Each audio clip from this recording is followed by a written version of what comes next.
Unified 911, anong matutulong namin sa'yo? Anya ti maitulong mi ken kahapon. Anong may tatabang ko sa Unsay imo? akong ikatabang nimo? Ngini makadabang na misal ka no. Sa anumang wika o dialekto, may tulong na darating sa iyo.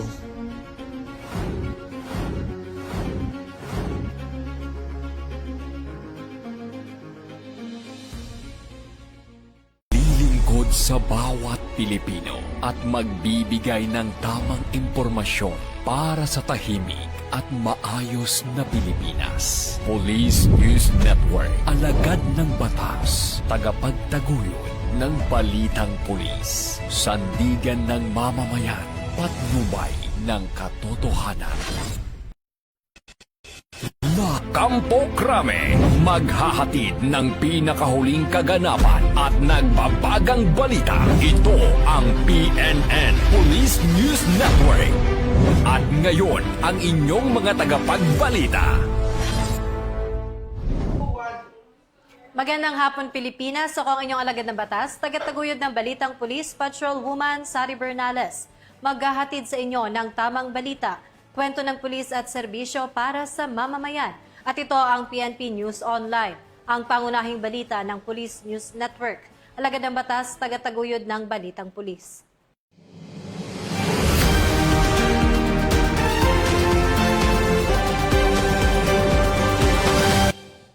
Narito ang mga balitang hatid ng ating PNN correspondents mula sa iba't ibang panig ng bansa.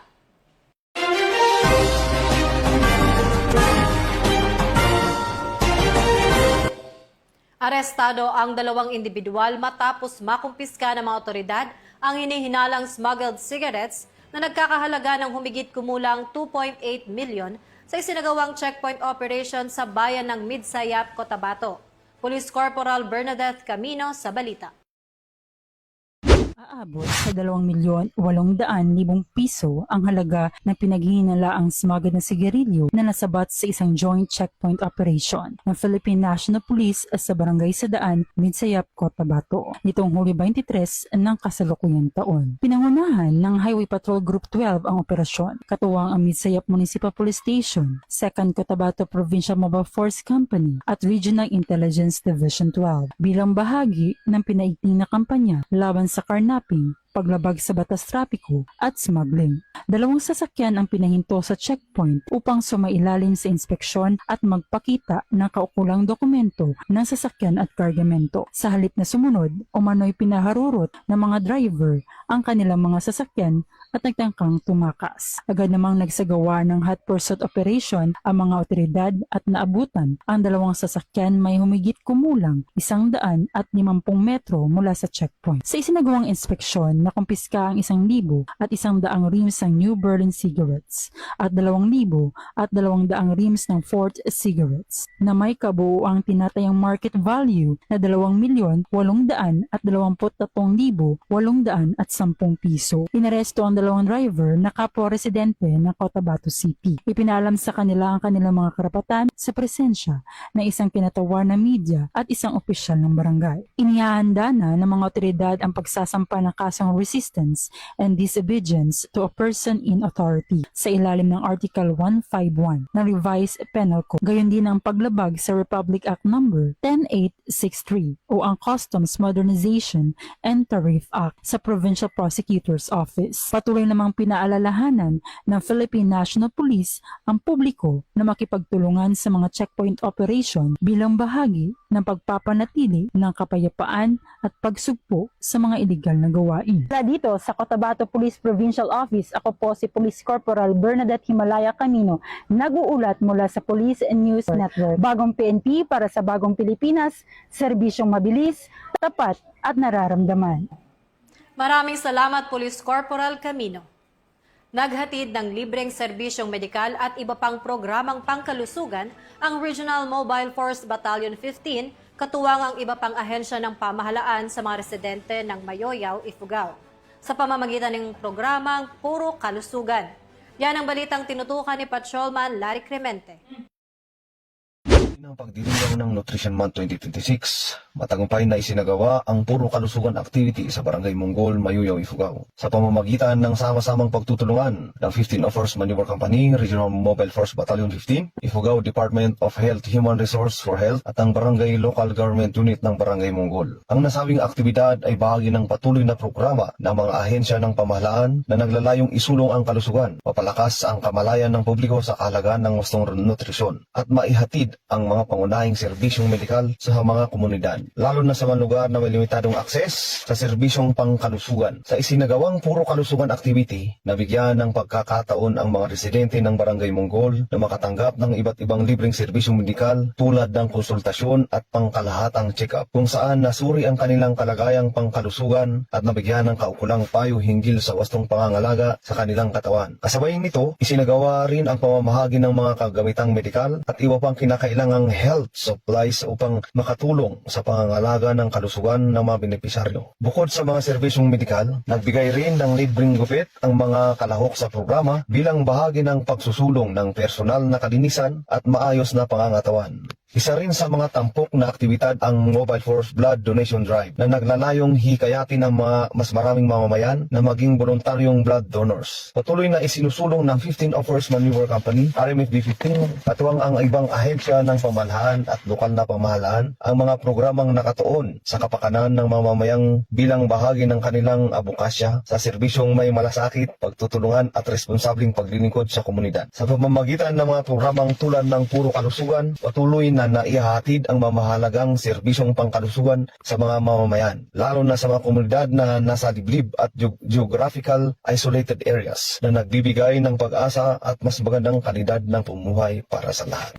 Mula dito sa Mount Police, Banawe, Ifugao, ako si Patrolman Larry C. Clemente ng Regional Mobile Force Battalion 15, Force Maneuver Company, babalita para sa Police News Network, lagad ng batas, tagataguyod ng balitang pulis.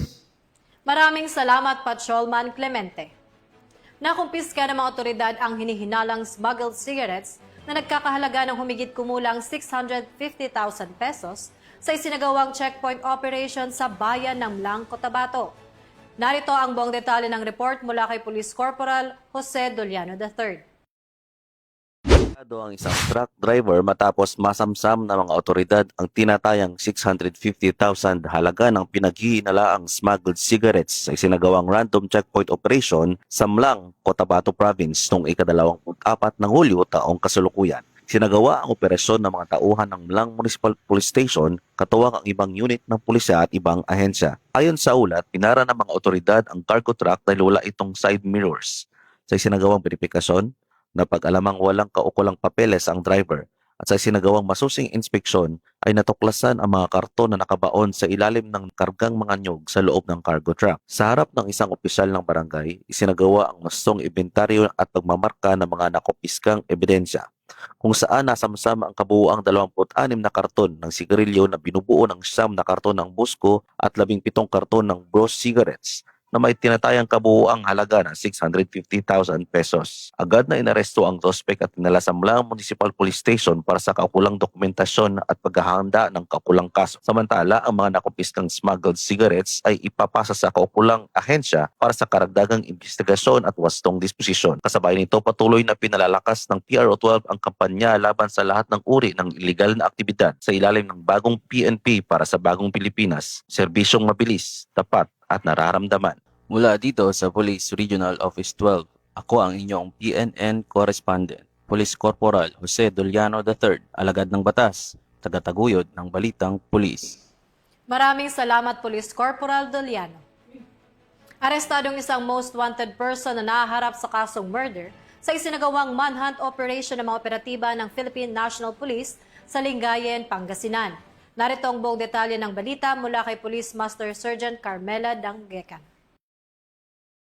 Matagumpay na naaresto ng pinagsanib puwersa ng kapulisan ang top 2 most wanted person na municipal level sa Barangay Poblacion Lingayen, Pangasinan, dakong alas 9:09 ng gabi noong Hulyo 22, 2026. Ang operasyon na pinangunahan ng mga tauhan ng Lingayen Municipal Police Station, katuwang ang Pangasinan Provincial Intelligence Unit sa pagpapatupad ng warrant of arrest laban kay alias Anong sa kasong murder na walang rekomendadong piyansa at kasalukuyang nasa kustodiyan ng Lingayen Municipal Police Station para sa kaukulang dokumentasyon at iba pang legal na proseso. Patuloy naman na pinaalahanan ang publiko na makipagtulungan sa mga otoridad sa pamamagitan ng pagbibigay ng impormasyon hinggil sa mga taong pinaghahanap ng batas upang mapanatili ang kapayapaan, kaayusan at kaligtasan sa komunidad para sa bagong Pilipinas. Mula dito sa Ilocos Region, ako ang iyong Police News Network Correspondent, Police Master Sergeant Carmela Danggecan, alagad ng batas, tagataguyod ng balitang pulis. Maraming salamat, Police Master Sergeant Danggecan. Arestadong isang most wanted person na naharap sa kasong paglabag sa Republic Act 10591 o ang Comprehensive Firearms and Ammunition Regulation Act at Republic Act 9165 o ang Comprehensive Dangerous Drugs Act of 2002 sa isinagawang manhunt operation ng mga operatiba ng Philippine National Police sa Mlang, Cotabato. Ibabalita yan ni Police Corporal Bernadette Camino. Ang isang provincial top 10 most wanted person sa isinagawang operasyon ng mga otoridad bandang alas 3 ng hapon noong Hulyo 21 ng kasalukuyang taon sa Barangay Dugong Mlang, Cotabato. Pinangunahan ng mga tauhan ng Mlang Municipal Police Station sa ilalim ng pamumuno ni Police Lieutenant Colonel Relan E. Mamon, Chief of Police, katuwang ang mga operatiba ng CIDG Region 12 North Cotabato Provincial Field Unit. Ang pagsisilbi ng warrant of arrest laban sa suspect na kinilalang si alias Rod. Naharap ang akusado sa mga kasong violation of Republic Act No. 10591 o illegal possession of firearms and ammunition at violation of Republic Act No. 9165, particular sa Article 2, Section 11 o possession of dangerous drugs. Ang warrant ay may kaukulang criminal case number 25240 hanggang 25241 na nilagdaan ng presiding judge ng Regional Trial Court Branch 22, Kabakan, Cotabato noong Hulyo 7 ng kasalukuyang taon. Matagumpay na naaresto ang suspect sa kanyang tirahan sa naturang barangay. Kaagad siyang inabisuhan ng kanyang mga karapatang naaayon sa konstitusyon bago dinala sa himpilan ng pulisya para sa wastong dokumentasyon at iba pang kaukulang legal na proseso. Patuloy namang pinaigting ng Mlang Municipal Police Station ang kanilang kampanya laban sa mga wanted person bilang bahagi ng pagpapanatili ng kapayapaan at kaayusan sa lalawigan. Dito sa Cotabato Police Provincial Office, ako po si Police Corporal Bernadette Himalaya Camino, nag-uulat mula sa Police News Network. Bagong PNP para sa bagong Pilipinas, serbisyong mabilis, tapat at nararamdaman. Maraming salamat, Police Corporal Camino. At yan ang mga balitang nakalap ng ating PNN correspondents mula sa Luzon, Visayas at Mindanao. At bago po tayo magtapos, isang malaking pagpupugay at taus-pusong pasasalamat sa ating mahuhusay na miyembro ng PNP na nagtanghal sa entablado ng 44th ASEAN Conference. Ang inyong mga kamanghang-manghang pagtatanghal ay nagdala ng napakalaking karangalan sa buong organisasyon na nagpakita ng puso, kultura at kahusayan ng ating mga men and women in uniform. Maraming salamat sa pagkatawan sa Pambansang Pulisya ng Pilipinas ng may natatanging kahusayan. At para sa mas malawak at mabilis na ulat ng mga balita, i-like and share kami sa aming Facebook account ng Police News Network at sa Twitter account para sa mga real-time updates at YouTube channel para sa mga live stream at replays. Manatiling mapagmatsyag at laging alamin ang totoo. Sa ngalan ng pamunuan ng Philippine National Police sa pangunguna ni Chief PNP Police General Jose Melencio Nartates Jr. at sa pamumuno ni President Ferdinand Bongbong Marcos Jr., kami ay maglilingkod sa bawat Pilipino at magbibigay ng tama at balanseng balita. Mula rito sa tanggapan ng tagapag-ugnay ng Pambansang Pulisya, ako ang inyong alagad ng batas, tagataguyod ng Balitang Pulis, Patrol Woman Sari Bernales. Maghahatid ng tamang balita, kwento ng pulis at serbisyo para sa mamamayan. At ito ang PNP News Online, ang pangunahing balita ng Police News Network. Ito ang bagong PNP para sa bagong Pilipinas, serbisyong mabilis, tapat at nararamdaman.